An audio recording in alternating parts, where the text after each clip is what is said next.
இசையமைப்பாளர் இளையராஜாவின் பயோபிக் திரைப்படத்தில் நடிகர் தனுஷ் கதாநாயகனாக நடிக்கவுள்ளதாகவும் கமல்ஹாசனின் திரைக்கதையில் அருண் மாதேஸ்வரன் இயக்க உள்ளதாகவும் அறிவிப்பு வெளியானது.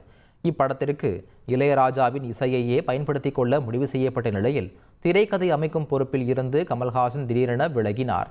மேலும் தனுஷ் அடுத்தடுத்து வேறு புதிய படங்களில் நடிக்க உள்ளதாகவும் இயக்க உள்ளதாகவும் அறிவிப்புகள் வெளியானது.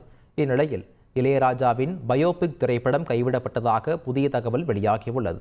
ஆனால் படக்குழுவினர் தரப்பில் இருந்து எந்த ஒரு அதிகாரப்பூர்வ அறிவிப்பும் இன்னும் வெளியாகவில்லை. இசையமைப்பாளர் இளையராஜாவின் பயோபிக் திரைப்படத்தில் நடிகர் தனுஷ் கதாநாயகனாக நடிக்க உள்ளதாகவும் கமல்ஹாசனின் திரைக்கதையில் அருண் மாதேஸ்வரன் இயக்க உள்ளதாகவும் அறிவிப்பு வெளியானது. இப்படத்திற்கு இளையராஜாவின் இசையையே பயன்படுத்திக் கொள்ள முடிவு செய்யப்பட்ட நிலையில் திரைக்கதை அமைக்கும் பொறுப்பில் இருந்து கமல்ஹாசன் திடீரென விலகினார். மேலும் தனுஷ் அடுத்தடுத்து வேறு புதிய படங்களில் நடிக்க உள்ளதாகவும் இயக்க